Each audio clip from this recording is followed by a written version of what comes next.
एक लम्हे के लिए कोई ना भूले पाकिस्तानियों, तुम्हारे साथ जो कुछ हो रहा है तुम्हारे जराइम की सजा है।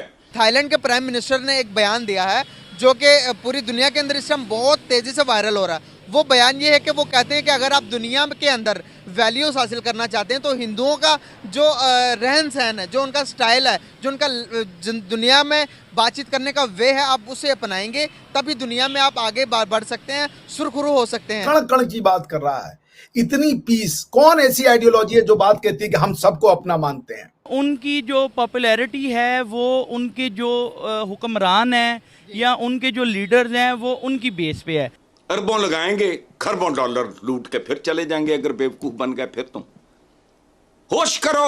और आज जो इंडिया है, आज जिस तरह से चीजें चल रही हैं, they are quite different. Civil देख लें, जो भी इदारा देखें, वो हमसे बहुत आगे हैं। चीनी हुकूमत जो है वो मसाजिद ख़त्म करने में मसरूफ़ है। ये एक ह्यूमन राइट्स वॉच ने एक रिपोर्ट जारी की है। हिंदू मजहब को आए हुए तकरीबन 200, 300, 400 साल हुए। इस्लाम को आए हुए ठीक है, जितने नहीं आप देखें, आप हिस्ट्री थोड़ा सा अगर जाने, ठीक है, तो सबसे पुराना जो मजहब है शायद ये हिंदुइज्म ही सबसे पुराना मजहब है। सामा शांति रेदी ओम शांति शांति शांति, क्या मतलब है? तीनों लोकों में शांति कीजिए प्रभु, जल में, थल में और गगन में, अंतरिक्ष में, अग्नि में, पवन में, औषधि, वनस्पति, वन, उपवन में, संपूर्ण विश्व में अवचेतन। हेलो फ्रेंड्स, जय हिंद। आप सभी का स्वागत है हमारे चैनल में। तो दोस्तों, इंट्रो देख के आप सभी को पता ही लग गया होगा कि पार्क मीडिया जो है वो कैसा रिएक्शन दे रहा है, और इस पे क्या रिएक्शन दिया है पार्क मीडिया ने वो हम देखेंगे वीडियो में आगे। और तब तक मैं आपको मिलता हूँ वीडियो के एंड में। तब तक हमारे साथ जुड़े रहिए वीडियो में। प्राइम मिनिस्टर ने एक बयान दिया है जो कि पूरी दुनिया के अंदर इस टाइम बहुत तेजी से वायरल हो रहा है। वो बयान ये है कि वो कहते हैं कि अगर आप दुनिया के अंदर वैल्यूज हासिल करना चाहते हैं तो हिंदुओं का जो रहन सहन है, जो उनका स्टाइल है, जो उनका दुनिया में बातचीत करने का वे है, आप उसे अपनाएंगे तभी दुनिया में आप आगे बढ़ सकते हैं, सुरखुरू हो सकते हैं। क्या कहना चाहेंगे? देखिए, मुझे जो नज़र आता है वो ये है कि जैसे दुनिया चढ़ते सूरज को सलाम करती है, अभी इंडिया और चाइना जैसे इनकी इकॉनमी बूस्ट कर रही है। तो अब इस तरह के ममालिक जो छोटे हैं वो ज़रा अपनी को अट्रैक्शन के लिए भी ये कर सकते हैं। तो वैल्यूज़ हम 1000 साल तक उनके साथ रहे हैं, हमें पता है। बल्कि मैं खुद राजपूत हूँ। किसी वक्त हमारे भी बड़े हिंदू थे। तो ये चीज़ें हैं कि असल में जब जो मुल्क ऊपर जा रहा है, जिसकी इकॉनमी बूस्ट कर रही होती है, तो लोग हमारी भी होती है तवज्जो कि हम लोग भी जाएं। जी, अमेरिका ऊपर जा रहा है तो हम वहाँ के वीज़े लें, ठीक है।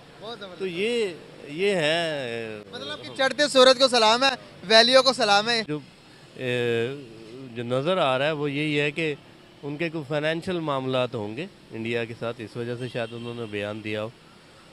तो वक्त की वैल्यूज चेंज होगी, वक्त की जो थिंकिंग थी वो चेंज होगी हर चीज़ को लेके।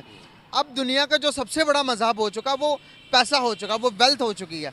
अगर एक टाइम था कि वेल्थ के लिहाज से अगर हम बात करें तो हम ठीक ठाक थे, नॉर्मल थे। अगर 80s में जाएंगे, 90s में जाएंगे, नॉर्मल चल रहे थे हम। हमने 90s के अंदर हमने एटॉमिक पावर भी बन गए।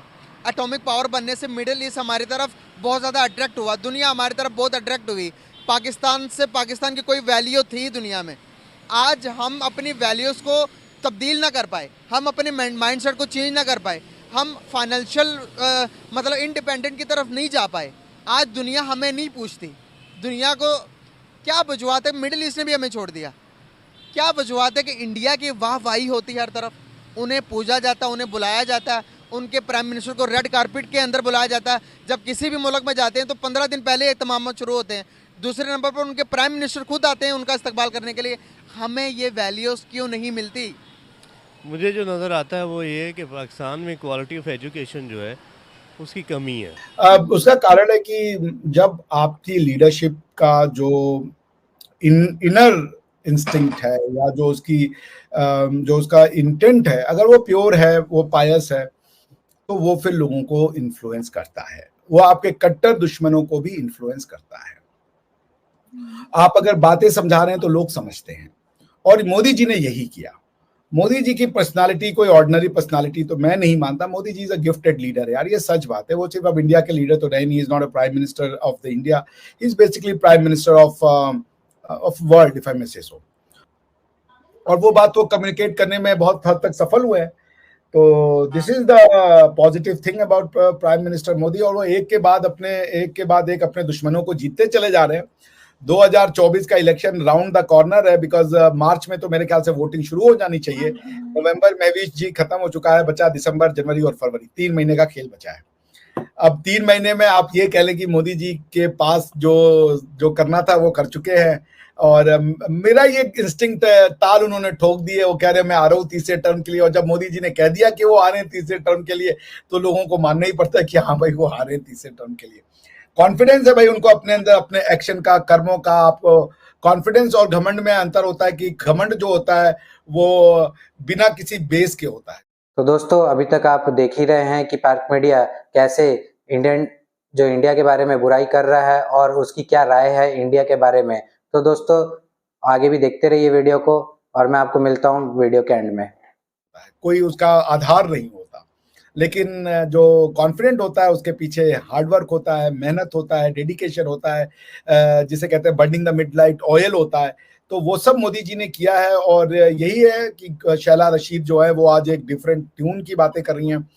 वो मोदी जी को एक अपना लीडर मान रही हैं। और I give this credit to Prime Minister Modi's personality, which is वो गजब है उनकी पर्सनालिटी। दुश्मन को कैसे जीता जाता है ये मोदी जी को गिफ्ट में मिला हुआ है जी। वो गिफ्ट तो हमने देखा। एक तरफ इसराइल के साथ अल-ऐलान उन्होंने कहा कि हम सपोर्ट करेंगे, दूसरी तरफ फलस्तीन को भी ऐसे नहीं छोड़ा, फलस्तीन को भी एड जा रही है, फलस्तीन की भी मदद हो रही है, वहाँ के जो मजलूम बच्चे मर रहे हैं उनके लिए भी पोस्ट लग रहे हैं।